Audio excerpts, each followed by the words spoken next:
ಬಿಸಿ road ಅಡ್ಡಹೊಳೆಯವರೆಗೆ ಚತುಷ್ಪಥ ರಸ್ತೆ ಕಾಮಗಾರಿ ನಡುವೆ ಕಲ್ಲಡ್ಕದಲ್ಲಿ 2.1 ಕಿಲೋಮೀಟರ್ ಉದ್ದದ ಅತಿ ಉದ್ದದ ಫ್ಲೈಓವರ್ ರಸ್ತೆ ನಿರ್ಮಾಣಗೊಂಡಿದೆ.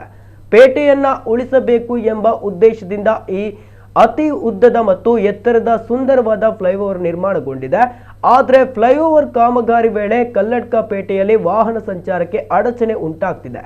ವ್ಯಾಪಾರ ವಹಿವಾಟು ಸರಿಯಾಗಿ ನಡೆಯುವುದಿಲ್ಲ, ಸರ್ವಿಸ್ ರಸ್ತೆಗೆ ಕಾಂಕ್ರೀಟ್ ಹಾಕಿಲ್ಲ ಎಂಬಿತ್ಯಾದಿಯಾಗಿ ಸ್ಥಳೀಯರು ಆರೋಪಿಸಿದ್ರು.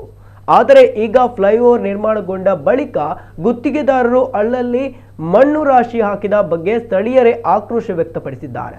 ಅಲ್ಲದೆ ಈಗ ಕಲ್ಲಡ್ಕದಲ್ಲಿ ರಸ್ತೆ ಅಗಲೀಕರಣಗೊಂಡ್ರೂ ಜನರಿಗೆ ಯಾವುದೇ ಪ್ರಯೋಜನವಾಗಿಲ್ಲದ ಅಂತಾಗಿದೆ. ಸರ್ವಿಸ್ ರಸ್ತೆಯ ಎರಡೂ ಬದಿಯಲ್ಲಿ ವಾಹನಗಳನ್ನ ಪಾರ್ಕ್ ಮಾಡಿ ಹೋಗುತ್ತಾರೆ. ಇದರಿಂದ ಸಂಚಾರಕ್ಕೆ ಅಡಚಣೆ ಆಗ್ತಿದೆ. ರಸ್ತೆ ವಿಭಜಕಗಳನ್ನ ಇಟ್ಟು ವಾಹನ ಸಂಚಾರಕ್ಕೆ ಅವಕಾಶ ನೀಡಲಾಗಿದೆಯಾದರೂ ಎರಡೂ ಭಾಗದಲ್ಲೂ ಅಡ್ಡಾದಿಡ್ಡಿಯಾಗಿ ಪಾರ್ಕಿಂಗ್ ಮಾಡಿದ್ದರಿಂದ ಸಮಸ್ಯೆ ಉಂಟಾಗಿದೆ ಎಂದು ಸ್ಥಳೀಯರು ಆಕ್ರೋಶ ವ್ಯಕ್ತಪಡಿಸ್ತಾ ಇದ್ದಾರೆ. ಇದರಿಂದ ಮುಂದಿನ ದಿನಗಳಲ್ಲಿ ಭಾರೀ ಅಪಘಾತಕ್ಕೂ ಕಾರಣವಾಗಲಿದೆ ಎನ್ನುವ ಆತಂಕ ಸ್ಥಳೀಯರನ್ನ ಕಾಡಿದೆ.